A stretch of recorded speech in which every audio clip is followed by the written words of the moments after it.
오늘 우리가 읽은 이 본문에 보면 제목에 다윗의 시라고 기록되어 있습니다. 다윗이 고백한 이 시, 하나님이 다 아신다, 하나님이 함께 하셨다, 하나님이 나를 도와주셨다, 이 고백이 다윗이 언제 했던 고백일까요? 다윗의 한번 고백을 볼까요? 1절부터 5절까지 보세요. 여호와여, 주께서 나를 살펴보셨으므로 나를 아시나이다. 주께서 내가 앉고 일었음을 아시고 멀리서도 나의 생각을 밝히어 아시오며 나의 모든 길과 내가 눕는 것을 살펴보셨으므로 나의 행위를 익히 아시오니 여호와여, 내 혀의 말을 알지 못하는 것이 하나도 없으시니이다. 주께서 나의 앞뒤를 둘러싸시고 내게 안수하셨나이다. 이 고백, 주님이 나를 다 아신다, 이 고백을 언제 했을까? 이 고백이 만약 사울을 피해 도망다니던 그 시절에 다윗이 고백했다면 이 고백은 다윗의 믿음입니다. 힘들고 어렵고 언제 사울의 창끝이 자신의 심장을 뚫을지 모르는 그런 절박한 위기 상황 가운데서도 하나님이 나를 살펴보셨다, 나와 함께 하신다, 나의 모든 것을 아신다 라고 고백한 것은 분명히 그의 믿음입니다.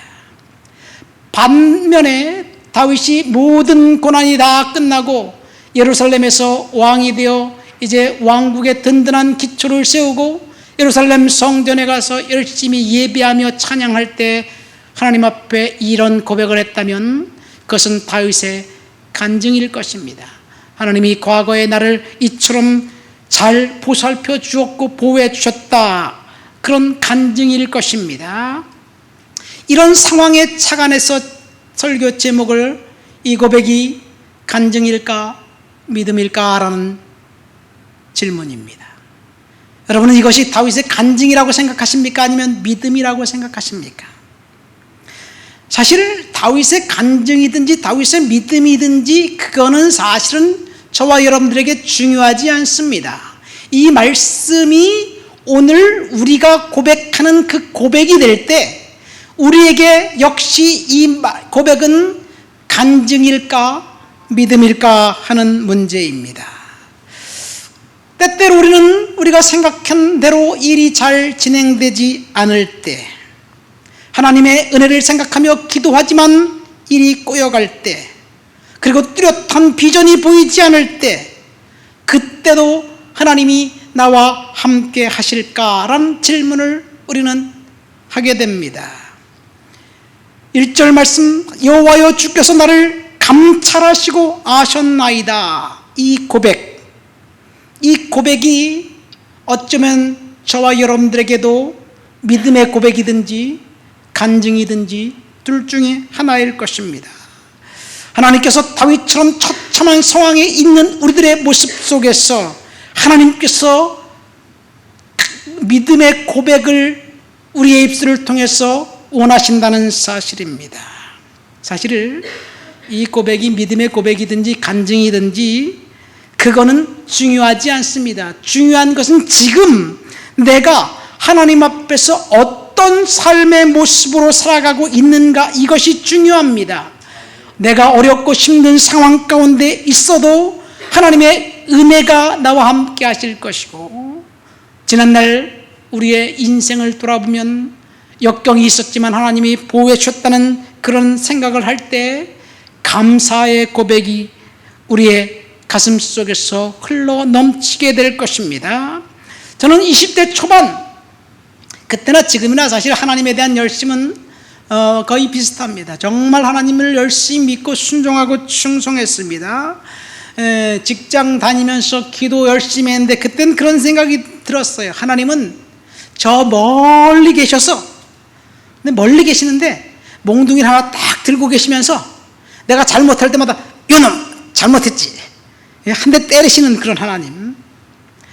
그리고 내가 기도한 것은 결코 듣지 않고 침묵하시는 하나님, 그렇게 오해를 했습니다. 왜냐하면 내 삶은 힘들고 어려운데 내가 기도했던 기도의 제목은 거의 응답되지 않은 것 같은 그런 생각이 들었기 때문에 그래요. 지금 생각해보면 하나님의 응답의 때는 따로 있었는데 내가 너무 조급하게 응답을 원했던 것, 그런 상황이 아닌가 생각됩니다. 우리는 때때로 하나님을 오해합니다. 이렇게 보면 돼요. 제가 유학 시절에 80년이 넘은 집에서 한번 살았던 적이 있어요. 집이 80년이 넘었어요. 나무로 된 집인데 굉장히 튼튼한 집이에요. 1910년대에 지어진 집이에요. 땅은 넓고 그리고 집은 튼튼한데 왜 그 집을 렌트하기로 결정했느냐? 집값이 싸서. 아내하고 또 상의도 하지 않고 덜컥 계약해버리고 갖고 내가 얼마나 구사리를 먹었는지 몰라요. 그 집 뒤뜰에는요 늙은 사과나무가 있었고 체리나무, 그 다음에 개암나무, 헤이즐넛이라 그래요. 개암나무, 이런 나무들이 있었어요.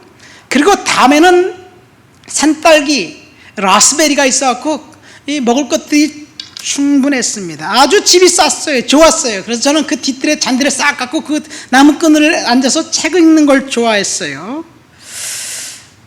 그 집에 살 때 어느 화창한 여름 문을 열어놨는데 밖에서 새가 한 마리가 우리 집 거실로 들어왔어요. 근데 이 새가 거실로 집에 들어와갖고 날아가다가 나가야 되는데 못 나가니까 벽에 막 부딪히고 창에 부딪히고 그러는 거예요. 이 새가 이제 날아가려고 그러는데 못 나가고 있어요. 그래서 제가 결정을 했어요. 너 참 불쌍하구나. 내가 너를 도와줄게. 그래서 새를 잡아서 이렇게 살려 보내주려고 그러더니 이 새가 이제 오해를 한 거예요. 이게 또 다른 적이 하나가 나타난 거예요. 그래서 이번에 이 새가 저를 피해 도망다니면서 이리저리 막 찍고 그러다가 창틀 사이에 싹 빠졌어요. 오래된 집이기 때문에 창을 이렇게 여닫는 게 아니라 아래 위로 여닫는 거예요. 근데 낡은 집 문으로 된 창틀이 조금 공간이 있어 그 사이에 싹 빠져버린 거예요. 거기서 이제 새는 꼼짝달싹 없이 퍼덕퍼덕거리면서 날아가지 못하고 있었어요. 그래서 제가 창틀 사이에 손을 넣어가지고 새를 잡아서 꺼내서 날려보내주려고 하니까 이제는 이 새가 더 격렬하게 저항하려는 거예요. 제 손을 찢고 발로 깨물고 그 다음에 핥히고 내 손에선 피가 철철 났어요. 그렇지만 저는 마음을 바꾸지 않았어요. 걱정 마, 내가 너를 살려줄게. 그리고 새를 잡았어요.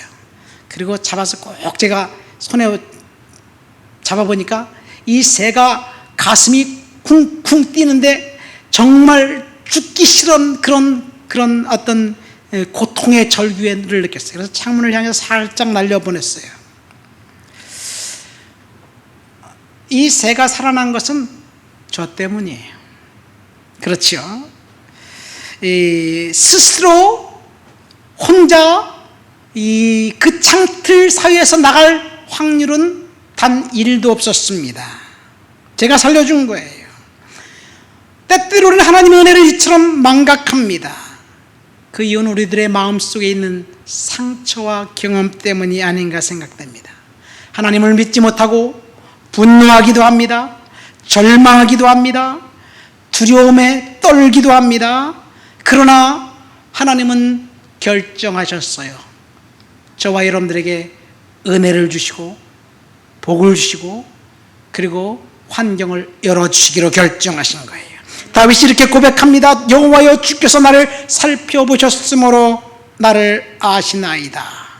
나의 모든 길과 내가 눕는 것을 살펴보셨으므로 나의 모든 행위를 익히 아십니다. 이것이 다윗의 고백입니다. 하나님의 형편과 처지를 다 알고 계셨고 은혜가 풍성하신 하나님께서 다윗을 이제 보호하신다는 이야기예요. 오늘 우리가 읽은 본문에서 가장 많이 나오는 단어는 하나님께서 알고 계신다라는, 알다라는 단어입니다. 우리의 모든 형편과 처지를 알고 계신 하나님 앞에서 우리는 안전하게 축복 가운데 하나님이 인도하실 것입니다.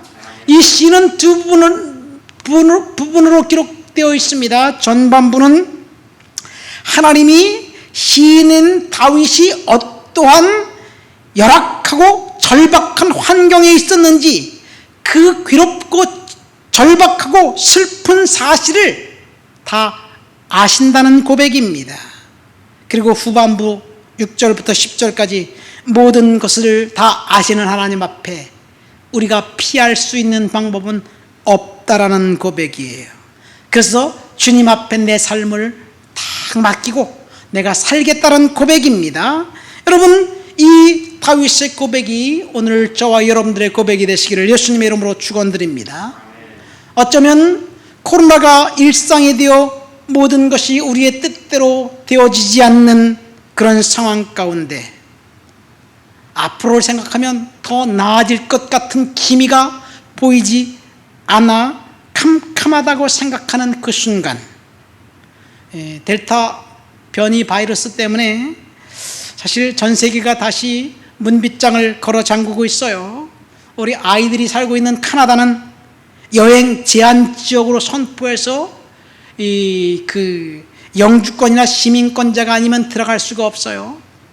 미국은 여행 제한 지역은 아니지만 어제 알고 있는 지인이 그 장인 장모님이 미국에 있는 자녀들에게 방문해야 되는데 어떻게 그 비행기 티켓을 어떻게 구해야 되나요? 그래서 제가 도움을 주려고 그렇게 쭉 훑어봤어요. 그랬더니 여전히 티켓이 구하기가 힘들더라고요. 어쨌든 지금 전 세계는 상당히 힘든 상황 가운데 있습니다. 세 번째 백신 부스터 샷을 맞고, 그리고 그 다음에 이제 대부분의 많은 나라들, 유럽과 같은 나라들은 이제는 코로나와 함께 같이 살아야 되지 않는가. 그래서 with COVID-19이라는 팔리시가, 그런 정책이 지금 시행되고 있어요. 키 방역을 빌미로 예방 접종을 맞은 부모님들을 만나도 신문에 보니까 4인 이상 모임 금지 때문에 부모님 집에서는 식사를 못하고 식당에서는 식사를 할 수 있다는 그런 이야기를, 기사를 읽습니다. 무엇이 뭔지 잘 모르겠습니다. 소규모로 영업장과 교회에 더 많은 사람들이 모이는 그것보다 더 힘듭니다. 우리 옆에 있는 코스코를 보세요. 수많은 사람들이 쇼핑을 하는데 제재하지 못합니다. 규제하지 않습니다. 그러나 교회들은 규제합니다. 이런 상황 속에서 하나님께 풀어달라고 기도하지만 응답이 없는 것 같습니다. 풀릴 기미가 안 보입니다. 더 비관적입니다. 그렇다면 본문 말씀을 주의해서 읽어보시기 바랍니다. 하나님이 저와 여러분들의 형편을 다 아신다. 이 다윗의 고백, 그 고백이 우리의 고백이 될 줄을 믿습니다. 하나님은 지금 목사인 제가 기도하는 제목도 아시고 여러분들이 원하고 구하는 것도 하나님은 다 아십니다. 그래서 상황은, 환경은 낙심된 상황이지만 절망할 필요성은 없습니다. 왜 그래요? 하나님이 저와 여러분들을 아신 하나님께서 가장 좋은 것으로 채워주실 것이기 때문입니다. 1절 말씀 보세요. 주께서 나를 살펴보셨으므로 아셨습니다. 이 말씀은 하나님께서 세밀하게 우리의 인생을 샅샅이 간섭하신다는 이야기예요. 하나님이 저와 여러분들의 인생을 유심히 살펴보고 어떤 곤고함과 어려움과 낙심되는 상황이 있는지, 기도 제목이 뭔지 다 아신다는 이야기예요.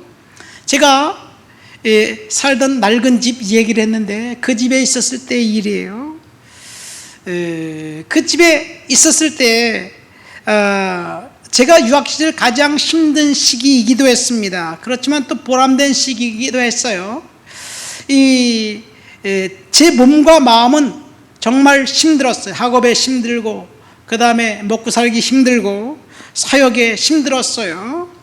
그런데 그 집에 청년들이 얼마나 많이 찾아왔는지 몰라요. 근데 그 집이 하도 낡아가지고 가보니까 잠자려고 하니까 쥐가 다다닥 하고 소리쳐요.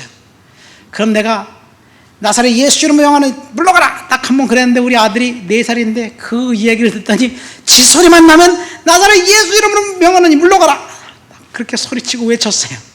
근데 한 3, 4일 소리 쳤더니 우리 아들의 기도를 하나님 들으시고 쥐가 감쪽같이 사라졌어요. 하나님의 기도로 물리쳐 주시더라고요. 근데 또 벼룩이 있어갖고 얼마나 힘들었는지 몰라요. 어쨌든 힘들었어요. 겉으로 보기에는 정말 화려한 것 같지만 속은 힘들었는데 하나님이 평안을 주셨어요. 제 아내가 그때 셋째 아이를 임신하고 있었을 때예요. 근데 어느 날 한 저녁 10시쯤 됐는데 청년들이 평소와 같이 느닷없이 들이닥친 거예요. 한 7, 8명 청년들이 들이닥쳤어요. 언제든지 오면 한국 음식을 만들어줬는데 요번에 애들이 오더니 나와 우리 아내를 식탁에 전사님 사모님 여기 앉으세요. 그러니까 딱 앉으더니 불을 다 끄고 초를 싹 켜고 그 다음에 바이올린 갖고 온 친구, 플루트 갖고 온 친구, 그 친구들이 우리를 앉혀놓고 축복성이라는 노래를 불러줬어요. 찬양을 불렀어요. 뭐 울음바다가 됐지요. 하나님의 위로가 필요했는데 청년들이를 통해서 하나님이 위로해 주신 거예요. 그때 정말 생각을 하면 지금도 감사해요. 교회 한 집사님이 전사님이 자기 집 근처로 이사 왔다고 너무너무 좋아하셔요. 자기 집 근처가 자동차로 한 15분에서 한 20분 정도 거리는 거리예요. 우리 집에서 교회까지가 한 15분에서 18분 정도 걸리는데 그 정도 거리예요. 가까운 거리는 아니잖아요. 근데 그 집사님이 자기 집 옆집에 전사님이 이사 왔다고 너무 좋아하시면서 한국 식품점 갈 때마다 우리 아내에게 전화하는 거예요. 사모님 뭐 필요한 거 있으세요? 그럼 뭐라고 대답하겠어요? 집사님 감사합니다. 우리 필요한 거 다 있어요. 감사합니다. 지난번에 사주신 것도 있잖아요. 그러면 이 집사님이 한국 식품점에 가서 자기 마음대로 뭔가 한국 식품점을 바리바리 사가지고 우리 집에다 탁 던져놓고 가는 거예요. 그러면 그거는 청년들이 오면 그대로 그 즉시 다 먹어버려요. 한국 정육점을 하는 집사님이 또 거기에 가면 갈비 기름 붙은 거 거기 해체할 수 없으니까 잔뜩 주면 제가 그걸 갖다가 다 일일이 발려가지고 청년들과 함께 먹었습니다. 그런 일이 있었어요. 매번 그랬는데 한 번은 그 집사님이 사모님 뭐 필요한 거 있어요? 근데 우리 아내가 셋째 아이를 임신해갖고 짜파게티가 먹고 싶었어요. 그래서 집사님 짜파게티 한 박스만 사주세요. 그랬더니 이분이 이제 그다음부터는 매번 갈 때마다 짜파게티 2박스를 사오는 거예요. 세상에 제가 농담으로 그래요. 너무 많이 사오셔가지고 이제 유학 오신 전도사님들과 목사님들에게 다 나눠주면서 짜파게티만 사주셔. 그 안성탕면도 사오시고 그 다음에 너구리도 사오시고 이렇게 좀 신라면 사오시고 바꿔서 사오셨으면 얼마나 좋을까. 어쨌든 우리 열심히 나눠줬어요. 최근에 우리 아내가 그때 생각하면서 짜파게티가 먹고 싶다고 코스코에서 짜파게티 한 박스 샀는데 먹어보니까 역시 그 맛이 아니야. 여러분, 하나님은 저와 여러분들의 형편과 처지를 다 아십니다. 어려운 상황에 있는 것도 다 아십니다. 하나님의 방법대로 공급해 주십니다. 이 말을 다른 표현을 하면 하나님은 든든한 우리의 백이 된다는 이야기입니다. 요즘 말로 하면 하나님은 네트워킹이라고 합니다. 누구와 연결되어 있느냐가 중요하잖아요. 저와 여러분들은 하나님과 연결되어 있는 사람들이에요. 하나님과 연결되어 있기 때문에 하나님께서 우리가 필요하면 공급해 주시고 필요하면 하나님께서 채워주실 줄을 믿습니다. 힘든 일이 있을 때 나만 힘들어하는 것이 아니에요. 하나님도 힘들어하신다는 이야기. 하나님이 알다라는 말은 야다라는 뜻입니다. 야다라는 말은 부부관계 속에서 아는 알물 이야기합니다. 남편과 아내가 속속들이 아는 것처럼 하나님이 우리의 형편과 처지를 다 알고 계십니다. 제가 유학 시절 섬기면서 열심히 주님 앞에 섬겼는데 어려운 일도 있었어요. 그때 그 시절 그렇게 하나님 앞에 열심히 저는 충성했는데 같이 사역하던 전도사 한 분이 저를 시기하기 시작한 거예요. 여러 명의 부교육자가 있으면 서로 돕고 섬기면 얼마나 좋겠어요. 그렇잖아요. 저는 청년들을 섬기기 때문에 청년들이 오면 무조건 한국 음식 먹이고, 그리고 한국에서 유학 온 청년들이 있으면 너희들 여기 영어 공부로 왔으니까 영어 예배드라 그래. 영어 예배를 열심히 보내줬어요. 근데 이 형제는 학생회를 담당하고 있었는데 우리 청년들은 막 부흥하고 청년들이 많아지고, 그래서 우리 교회가 밴쿠버에서 그래도 큰 교회니까 밴쿠버 청년들을 섬겨야 되지 않을까? 한국에서 올 네이션스 경배와 찬양팀을 초청해서 우리 교회에서 집회하기도 했어요. 근데 이 형제가 이제 그 청년을 담당하고 싶어 하다가 그만 저와 목사님 사이를 이간시키고 그 자리를 차지했어요. 그해 봄에 목사님이 저를 교구를 담당하고 행정을 담당해라, 그렇게 인사발령을 냈어요. 그래서 근데 그 일이 있으면서 저를 도와줬던 형제가, 전사님 좀 다른 사람을 의식해야 될 것 같아요, 막 그렇게 이제 옆에서 막 사인을 줬어요. 그렇지만 뭐 제가 나이도 많고 한 교회에서 전사들끼리 싸우면 되겠어요. 그래서 쿨하게 있었는데, 어쨌든 교구와 행정을 담당하라고 해서 제가 목사님께 질문했어요. 목사님, 혹시 제가 교회를 사임해야 될 그런 것입니까? 말씀해 주세요. 아니래요. 사실 그해 어느 교회에서 저에게 월급을 더 많이 줄 테니까 좀 와라, 그런 초청이 있었는데 제가 청년들을 사역하고 있기 때문에 그 초청을 거부했어요. 근데 연초에 이야기를 해주시면 월급 더 많이 받고 교회를 갔을 텐데, 4월달 졸업하기 바로 직전에. 그리고 그러면서 그 목사님이, 졸업하면 뭡니까? 내가 이민도 시켜주고 영주권도 시켜주고 같이 사역합시다, 이런 약속도 했어요. 어쨌든 그래서 굉장히 힘들었어요. 4월달 사임 노티스를 받고 난 다음에 당원 중인 장로님 한 분이 저에게 그런 말씀을 하시더라고요. 전사님, 원래 그 자리는 없는 것이었어요. 그렇게 결정을 하고 난 다음에 저를 속였어요. 얼마나 힘듭니까? 정말 힘들었어요. 졸업 선물을 해고 통지서로 받았어요. 이 일이 누적되어 제 안에는 우울증이 걸렸습니다. 그런데 하나님은 그 상황도 다 아신 거예요. 내가 갈 데가 없어졌어요. 이제 월급 받는 것도 없어서 지금 생활고도 힘들어졌어요. 어쨌든 제가 대학원을 공부하면서 제 은사인 덕 해리스 목사님이 섬기는 그 교회 가서 1년 동안 인턴십을 하면서 미셔너리 미니스터리로 제가 목사 안수를 받았습니다. 그 교회에 있으면 목사 안수를 받았겠지만 하나님이 가장 빠른 길로 저를 인도해 주신 거예요. 2절 말씀 보세요. 내가 앉고 일어섬을 아시고 멀리서도 나의 생각을 아신다. 다윗이 고백한 것, 그것은 내 마음속에 계획한 것, 내가 남모르게 생각하고 추진하는 것, 그것을 하나님이 다 아신다는 이야기예요. 사람들에게 말 못하는 고민도 아신다는 이야기입니다. 3절 말씀 보세요. 나의 모든 길과 내가 눕는 것을 보살피어 주셨다. 4절 나의 혀의 말조차 하나님께서 다 아신다. 5절 주께서 내 앞뒤를 둘러싸시고 내게 안수하셨다. 하나님이 완벽하게 전후 삼지 사방을 완벽하게 보호하신다는 이야기예요. 하나님의 품 안에서 우리를 완벽하게 보호해 준다는 이야기예요. 어떤 환경과 어려움과 형편이 열악할지라도 하나님이 품어주신다는 약속이에요. 그런데 사실 다윗의 이 고백은 자신의 상황과는 전혀 상반된 상황입니다. 아까 다윗이 이것을 믿음일까 간증일까 라고 이야기했을 때 저는 이 다윗이 이 시를 쓴 것이 믿음이라고 봅니다. 사울 왕을 피해 도망 다니던 그 시절 15년에서 18년을 도망 다녔어요.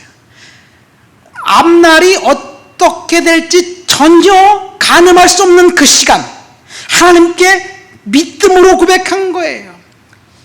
그리고 믿음으로 고백한 다윗은 하나님의 은혜를 체험했습니다. 6절 말씀 보세요. 하나님이 완벽하게 보호해 주는데 이 지식이 너무 기이하고 기이해서 내가 능히 미치지 못합니다. 다윗의 고백이 저와 여러분들의 고백입니다. 7절 말씀 보세요. 내가 주의 영을 떠나 어디로 가며 주의 앞에서 어디로 피하리까? 주님의 은혜와 주님의 사랑과 주님의 축복을 떠나서 갈 곳이 없다는 이야기예요.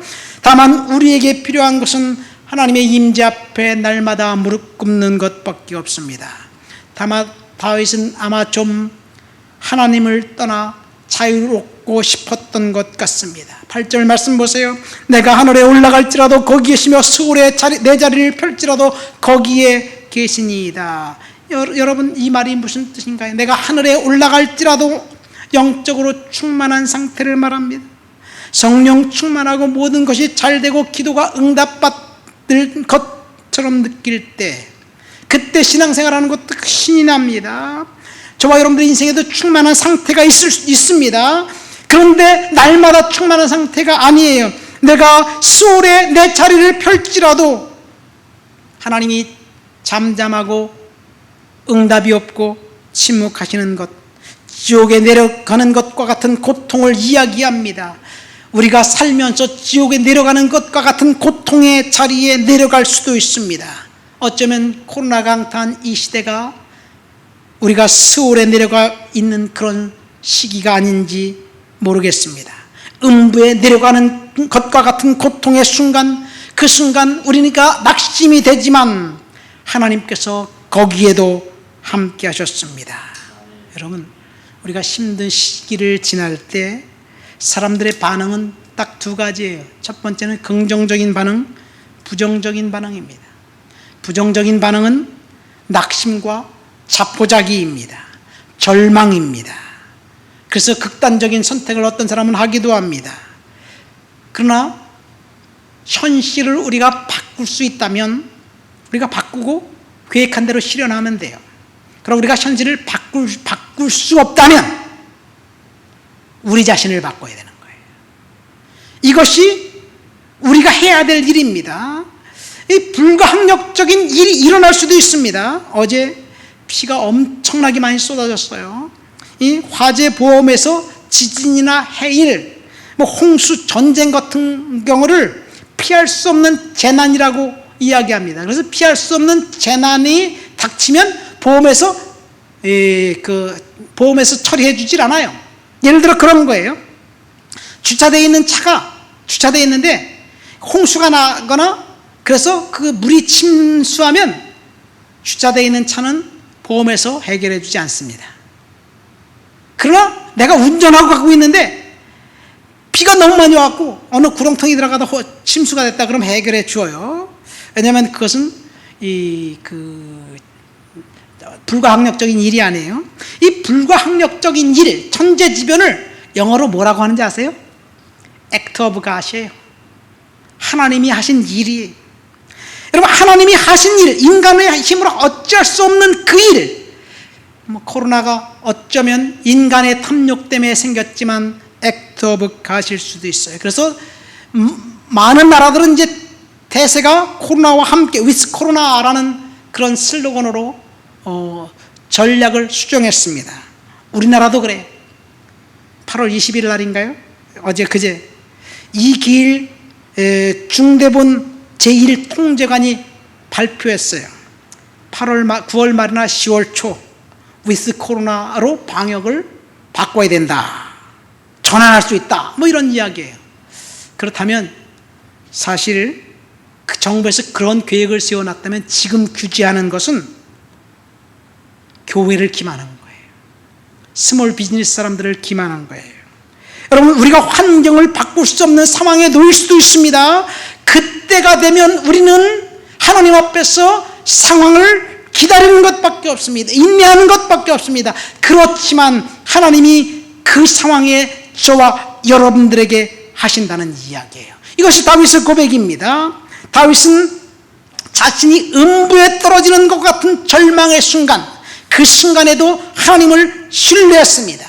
9절, 내가 새벽 날개를 치며 바다 끝에 거주할지라도, 절망의 순간 극단으로 치닫는 결정을 해서 멀리 멀리 도망가려고 했지만 다시 마음을 가다듬고 하나님을 바라보았습니다.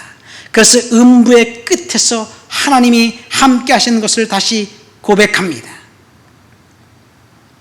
절망 그 끝에 하나님의 손이 저와 여러분들을 보호하고 계십니다. 하나님의 오른손이, 주님의 오른손이 다윗을 붙들었다고 10절에 고백하고 있습니다. 이것이 저와 여러분들의 고백이고 저와 여러분들의 믿음이 되어야 될 줄 믿습니다. 말씀을 맺습니다. 오늘 이 다윗의 고백을 통해서 간증일까 아니면 믿음일까라는 제목으로 설교를 들었습니다.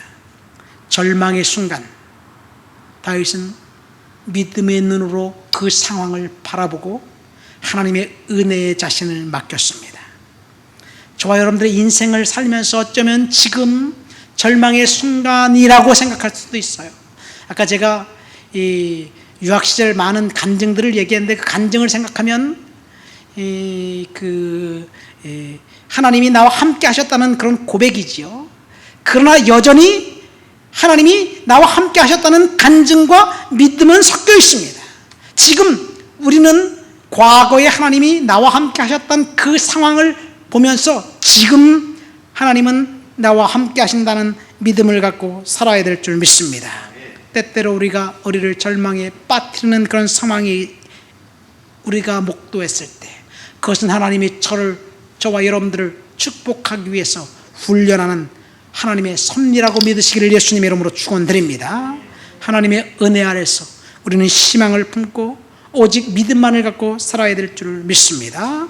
믿음을 가진 사람은 결코 절망하지 않습니다. 믿음을 가진 사람은 결코 낙심하지 않습니다. 하나님이 저와 여러분들과 함께 하십니다. 다 같이 말씀을 생각하면서 통성으로 기도합니다.